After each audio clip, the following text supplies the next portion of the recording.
record on this. So those are our chapter goals. So we're going to start with this really cute little video that talks about the origins of English. And he's going to talk a little bit about it, and then I'm going to kind of put it in regular to people's language. So hopefully you guys can hear it. Please give me a thumbs down if you cannot.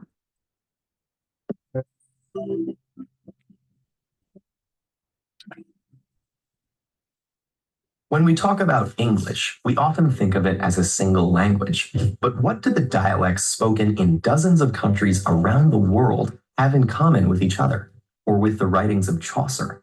And how are any of them related to the strange words in Beowulf? The answer is that, like most languages, English has evolved through generations of speakers, undergoing major changes over time. By undoing these changes, we can trace the language from the present day back to its ancient roots. While modern English shares many similar words with Latin-derived Romance languages like French and Spanish, most of those words were not originally part of it. Instead, they started coming into the language with the Norman invasion of England in 1066.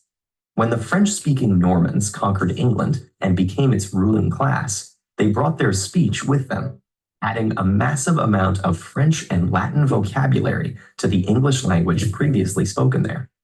Today, we call that language Old English. This is the language of Beowulf. It probably doesn't look very familiar, but it might be more recognizable if you know some German.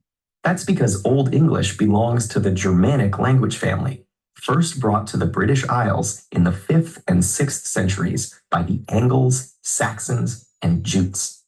The Germanic dialects they spoke would become known as Anglo-Saxon. Viking invaders in the 8th to 11th centuries added more borrowings from Old Norse into the mix. It may be hard to see the roots of modern English underneath all the words borrowed from French, Latin, Old Norse, and other languages. But comparative linguistics can help us by focusing on grammatical structure. Okay, I'm going to pause there because he goes a little bit more in depth than we really want to know, right? But I think we get the big idea of English has really been built from these different components, right? So if you think about it, we had the old Gaelic languages going on in the British Isles for long time, right? You have the Welsh and the Gaelic from Ireland and all of that going on. And then the Vikings came and the Germanic tribes came over, the Angles, the Jutes, right? The Saxons. And that's what the base of English was cultivated into. So Anglo-Saxon is that farthest back reaches in our modern language that we go. Now we can go be further back, but we're not going to recognize anything that's going on. So that's what's kind of interesting about this little video right down here, is how far back in time can you go before you don't really understand what they're saying. So they're going to start modern, they're going to keep going back. Are you ready? If you had a time machine, how far back could you go and still understand English? In the 19th and 18th centuries, you'd probably still be okay. This is from the book Robinson Crusoe in 1719. I, poor miserable Robinson Crusoe, came on shore on this dismal, unfortunate island, which I called the Island of Despair. That's fairly easy to understand, but you might struggle with slang like batty bang and kickarapoo. And now, your birthday suit actually is a suit that you wear on your birthday. The 1600s is the time of Shakespeare. I natural magic and dire property on wholesome life you serve immediately. Harder to follow, but not everyone speaks like that. You would hear plenty of words you didn't understand, though. The bigger problem for you now is the pronunciation. The sound of the vowels has changed, and the accent is becoming much harder to understand. So what we had happen is we went from Old English to what they call Middle English. And right about that time, there was a huge vowel shift in how they pronounced the vowels, even long and short vowels. And this is actually where you start to see the shift in some of the spelling, where we have, long vowels have A, and short vowels have A. that's why we call them long and short, is because back here at this shift, that's how they wrote them. If it was a long vowel, you used multiple vowels to say it's a long string of A's to say A, right? It's such a dumb reason. I know. I'm like, oh, okay. So now you can see, like, that's why saying long vowel and short vowel really is pointless now, because we don't do that, right? One of the reasons why I always encourage teachers to shift to tense and lax is because it focuses on how the sound was made, right? But you're still going to understand. Have you noticed that from Robinson Crusoe to Shakespeare, vocabulary has shifted quite a bit? And that's because vocabulary is evolving. So you'll still understand a lot of what's going on. The structure is a little different. The structure is getting kind of funky with Shakespeare, but you still understand the basis of what they're saying. Let's keep going back. For example, T is pronounced Tay, and gone is pronounced gone. Huge vowel shift. In the 1500s, people essentially speak like the Bible. Now therefore, thus saith the Lord, thou shalt not come down from that bed on which thou art gone up, but shalt surely die. There are also hundreds of words that didn't mean a thing to you. So we're getting a different structure and a different preferential treatment of change of words, right?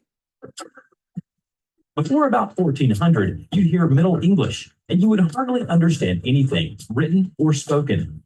One that April with his sure sorter, the drocht of March have pers to the road, and bad in the rain and switching cool off, which when you gender his afternoon. I can't help but thinking I hear like Brave, right? Those Scottish people coming in. But you can see evidence of the vowel shift, like one that April with his shore suit, right? When you're looking at, I can't do the accent, but you can still kind of read when that April with his showers soot, the drought of March hath proceed to the root, right? Okay, so we can see some of it, bathed every vein in such liquor of which virtue endangered is the flower. So we can't understand some of it because I'm not sure exactly what word they were wanting, but we can get a basic idea. The vowel shift screws with our brain a little bit because we're like, wait a second, fleur is not we're thinking flower, right? You guys still with me? Okay, here comes the rest. It's gonna get worse. If you went all the way back to 1000 AD, you'd hear Old English. Fader ure, suse ton heavenum, sie fin noma jo horsud, tobe come fin rice, je worde fin willo. Good luck. What are they saying, right? If you look a little further back, I think it's, if I go back a little, you know that it's the Lord's Prayer. So you have Father, something on earth, and I'm going to say maybe heaven, right? Sipinama, I have no idea what that next phrase is, but I can see earth, right? And I can see Father. If I go forward a little bit, to become something, something, something, something, something, something, something. I'm going to guess this has to do with heaven, because it looks a little bit like that could be. But again, we're dealing back in that Gaelic, right? That Gaelic when the Germanic and Norse came kind of into it. This is the mesh of that. So you see a little bit of some of our Germanic pieces come in like earth. You can see why earth has kind of stood the test of time and why it makes no sense. It's EARTH, right? Because it's a throwback from this. I'm going to keep going. On ergon, swa on heavenum. Good luck explaining that you need 1.21 gigawatts to get home. So you can see from where we've come, we still have semblances of those pieces in our current language, but it has morphed over time quite a bit. And so what we look at is, okay, so how has it morphed, right? Well, our writing system is based on sound. We know that in the world there are writing systems based on meaning, like in ideographs and pictographs. This is Sumerian, this is Chinese, right? They're all based on a picture. If you look at this one right here, wo, this means I. So this is like just me talking about me. Ta is a person. It's like you talking about he or she. This one though that's the female version one. Lai is to come. So when you know the history of where these words come from, you can see where they had a picture embedded in them. You don't always see that. Like this go is dog, and you don't really see it, but huh is drink. And I always want the modern version of this word, it looks like a water cooler to me, like a cup full of water. As you start seeing some of those pictures in it. Then you have your syllabic, like the Cherokee Nation was very syllabic based. So they had a symbol for a syllable instead of every letter. And then, of course, we have a hybrid of pictograph to alphabetic. Hieroglyphics became, but it was still based on sound. And then we have, of course, alphabetic, which is our world, right? Where it's a sound to symbol relationship. This is Arabic. So each one of these represents a speech sound like ours does. Now, if you go far enough back to Proto-European, Proto-Indian, and Proto-Asian, you'll see a big shift with those. Even those two, the pictograph and the sound-based ones, actually come from an original hybrid, but they have a really hard time finding evidence for that. I just thought it was interesting, right? Then they split and one went sound and one went pictures, right? Now we have something called morphophonemic. Our English is morphophonic. Let me put that. That means we have sound, but those sounds carry meaning. For example, a. If I say a or a, or sometimes in a sentence, that has a meaning to it, right? It means a singular thing. Now, knowing this can help with these spelling bees, right? So the predictability for spelling is actually quite easy for English. 50% of our language is a one-to-one correspondence. You can go straight across. M is M, B is B, right? And then 36 can be spelled if you know the rules that we'll be talking about in the second half of this chapter. If we get to it, we'll get to it in October. We don't get to it tonight. Then you have 10% that you can spell if you know where the words come from. So if you know that it's French, then you know, okay, CH is going to be sh, not ch, right? If you know that it's Greek, then that CH will say. Or if you know the morphology and the meaning, you can get, you know the rules and the things that go with that. That means there are 4% that are true oddities. Now I always say 5 because I think this is more 35 because some of the rules aren't tried and true. Some of them are just odd occurrences, right? Now, this is a really cute little speller. He is the winner of the spelling bee last year. And you see evidence of him tapping into each one of these predictabilities in order to spell the last word. Would you like to see him do it? It's pretty cute. Deb Shaw, if you spell this next word correctly, we will declare you the 2023 National Spelling Bee Champion.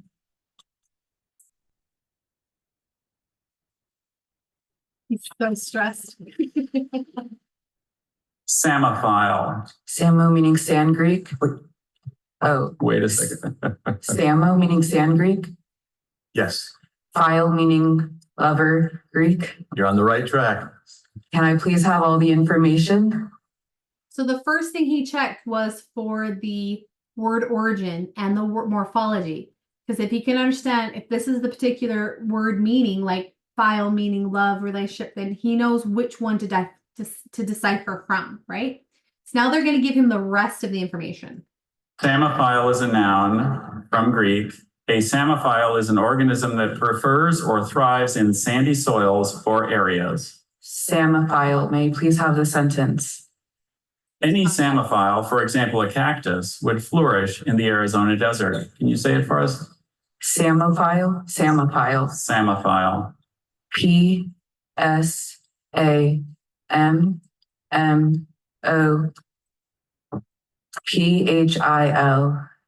Samophile? That is correct. So I don't know about you, but that is not the spelling that I thought of when he said samophile. But here's the, we often wonder how in the world do these kids who are like 9, 10, 11, do they go and spell and just memorize millions of words? Nope. They spend their time looking at these predictability things. That's where they spend their focus.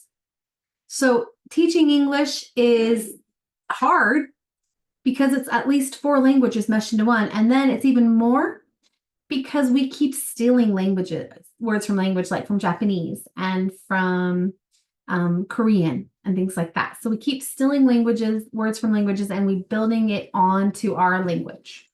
But it is possible. It is possible. So you guys had this exercise in your workbook, right? And it was asking you to tell how many phonemes, what would that look like, and what is the difference between the way you say it and the way it's spelled. So here we have some irregularities showing up, right? So go ahead and unmute your microphones and let's do the word many. We're not going to do all of them. We'll do a couple. And how many phonemes are in the word many? 4. So then if I write it in phonetic transcription, I have kind of goes into that little bit of a like in Spanish, e.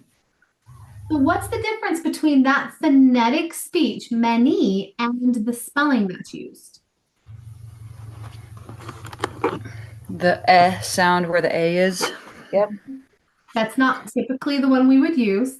And I would even argue the why. Because yes, we know the we know the grapheme rule that if it's a 2-syllable word, then Y can be used to spell E, but that's not the one-to-one correspondence for a Y, right? Now you also have the N that makes it nasally. So go ahead and mute yours for a minute so you can hear me a little clearer. When you have an A, right? A is an A. If I turn it and send it to my nose, remember how it's going to pull the sound back and move the sound further back in my mouth? A, to pull it back, the next one down is an E, right? When I look on the vowel valley, the next one down is an E, which is me pulling it back. Many. Many. Many. Do you hear it turn whiny? So we just shorten that up when we're speaking. Many. So it sounds like an eh. Weird, huh? That's something you can point out to kiddos at maybe Karen's level, probably not at kinder level. I would call that a heart pattern for the kinder level. But in Karen's level, I'd be talking to kids about what happens to that whiny sound with that ah that makes it sound like an ah, because you're dropping your tongue a little bit and pulling it back as you go into the many. Yeah, I don't think I'd be teaching that to the kindergarten. I mean, I'm still trying to get them to lay off the after b. Right. So that's why in kindergarten, this would be a heart pattern, right? This would be a heart pattern. But that might be something fun to kind of dive in with your 4th graders and say, look what happens when I have that nasal, and that nasal stretches and makes it whiny. So they can pay attention. They're like, that's going to help me remember that it's not actually an eh. It's a many. It just switches it. Many. So you have butter. Butter gets that schwa on there, right? Butter. Then you have mature. Oh, actually, butter is a tongue flap because we don't say butter. Remember how did we talk about that last year when I said if you say it the way it's supposed to be, you start sounding British? Butter. And if you don't, if you say it like we do, butter, it changes that t to a d. And then of course we have a schwa that shows up. Mature. What do you think that one is? Mature.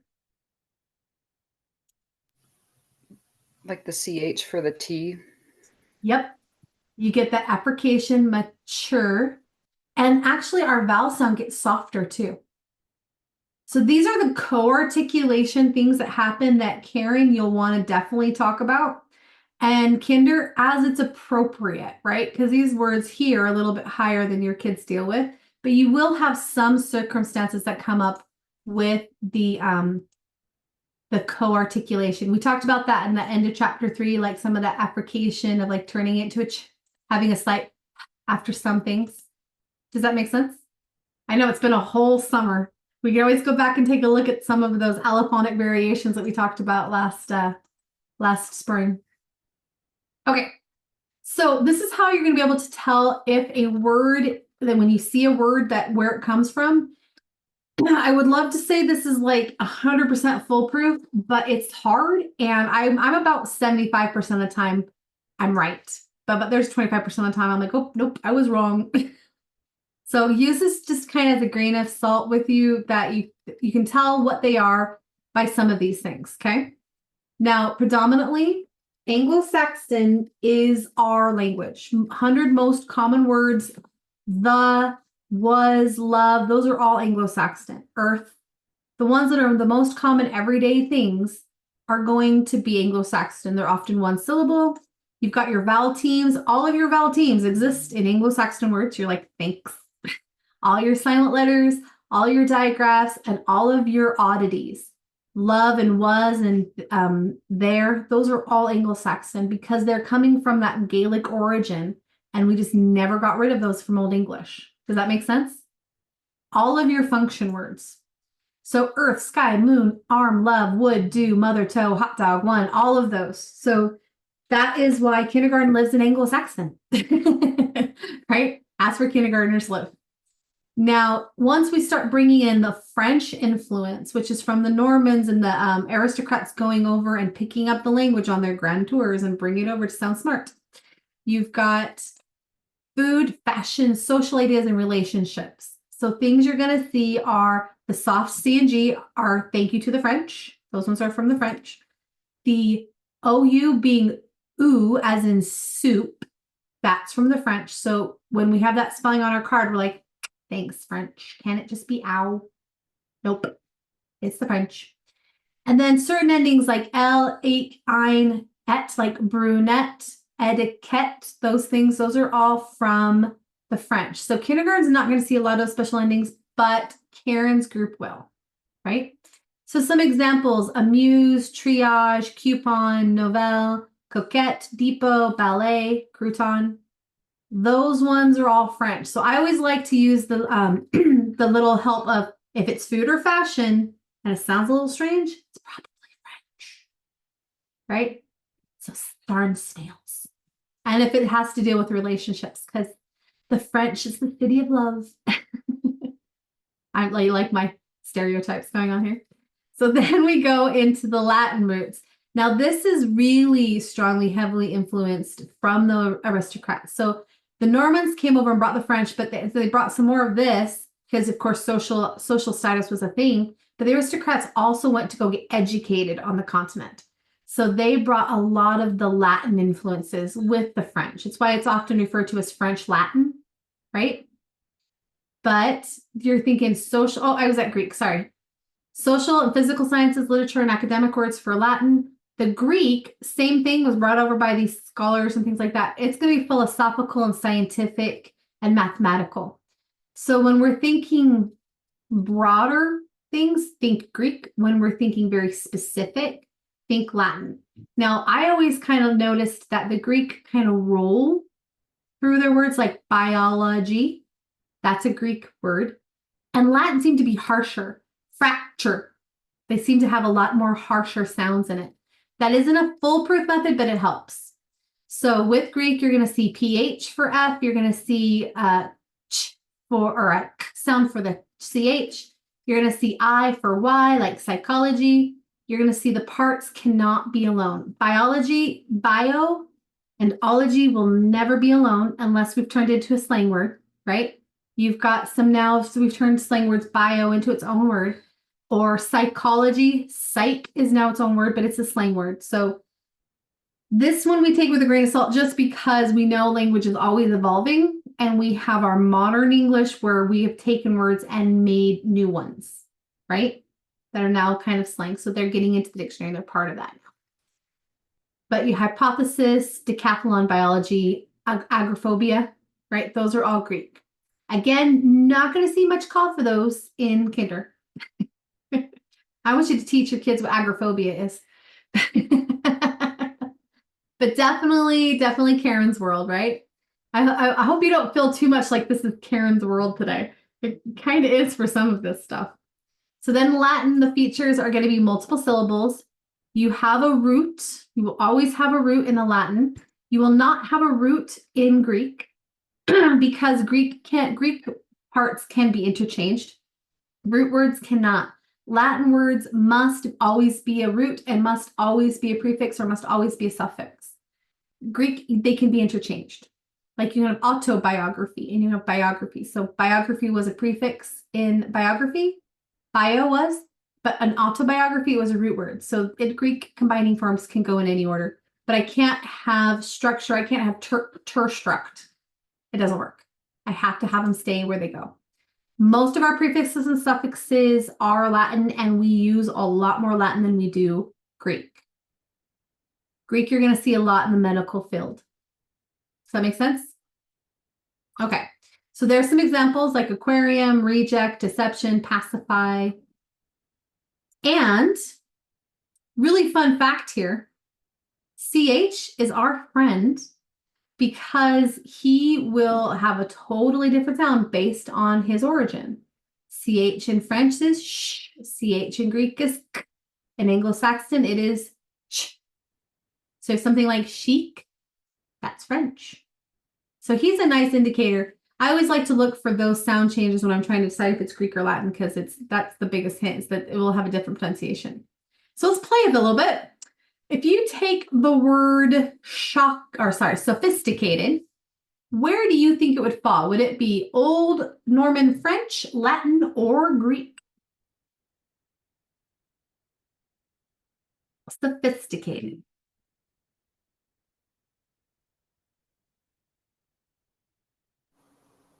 Is it French?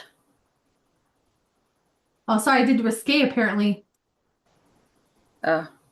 It's actually Greek because sophisticated, the PH is an F sound. But I was wondering why I didn't have this go in order. That's so weird. Okay, well, I guess we're not going to guess. We just see, and then you guys can see why you're ask questions to why some of them are some of the way they are. There you go. So I'll do the rest of them. There's physique. Physique, I guess. That's interesting with that one. There's apostrophe. There's chic. Sophisticated is Greek. Chaotic. City. Okie dokie. What do you guys think? Anything seem weird or sound like, how is that one that one? Or go in that language?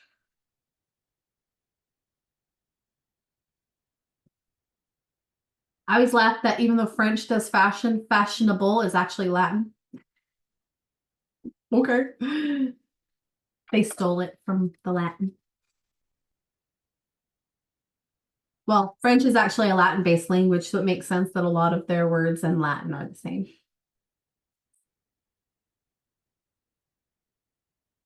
So any thoughts? Okay. It's okay if you don't. It's totally fine.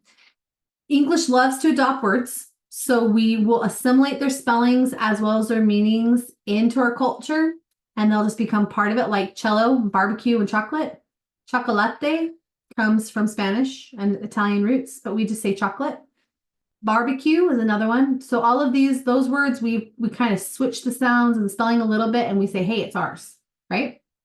Now, again, remember this is a language that's always changing. Think about what they used to say 50 years ago, and how is that different than some of the words we use now? 50 years ago, if you said Wi-Fi, they'd be, huh? Totally part of our language now, right? So, or if you said texting, they'd be like, you mean typing on a keyboard? 50 years ago wasn't the same thing. OMG didn't exist. Okay, so we do build with some morphemes though. So like here I have touch down, touch up. These ones are all Anglo-Saxon. And most of them are compound words if you notice. We'll talk more about that in chapter 5. Latin, you've got their word parts like construction, each one of those morphological pieces. And then Greek, you have their combining forms. Again, like you can have biology and you have autobiology. You can have phonology and phonograph. You can even have grapheme. So it's no longer a suffix, but it's now so there's really no true thing as a Greek suffix or a Greek prefix. They're Greek combining forms because they can really be in any order. Now, we very, very, very, very rarely cross across languages. You're very rarely going to see a Greek with an Anglo-Saxon or an Anglo-Saxon with a Latin. Might be kind of funny if we tried it. Like do a touching. Instead of a touch up, it's a touch option. We do it a little bit like when we talk about Spanglish, I guess. Sometimes we try to do it, right? Now, a really cool strategy for doing this is to teach them to do a word matrix where you read left to right, right? And you're looking at, I can choose one from the yellow as a prefix, I can choose a center, and I can choose an ending. And you can build a whole bunch of different words like re-signal, redesign, reassignment, redesigned, or you can have designer, resigner, resignment. So there's a lot of fun ways you can do that. The only thing you can't do is you can't go diagonal. Like I couldn't do resignaler, right? So I can't go all and I can't go designerate. Then we get some funny things. Or designator. Designator is actually what that is.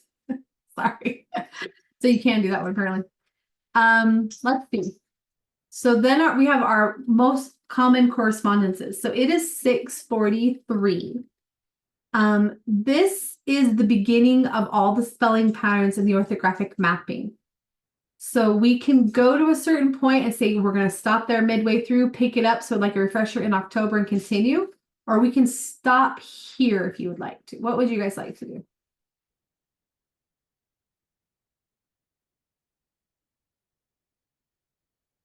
Yeah, Kristen's like, stop. Christina. Are you guys in agreement to stop there? Okay, it's been a lot of stuff coming in, right? Processed through some of the language. We've got a lot of history. This is a good stopping spot for tying the sound wall to the orthographic mapping, and it's a great place for us to pick up in October. Okay? Any other final questions for me? Let me stop the recording.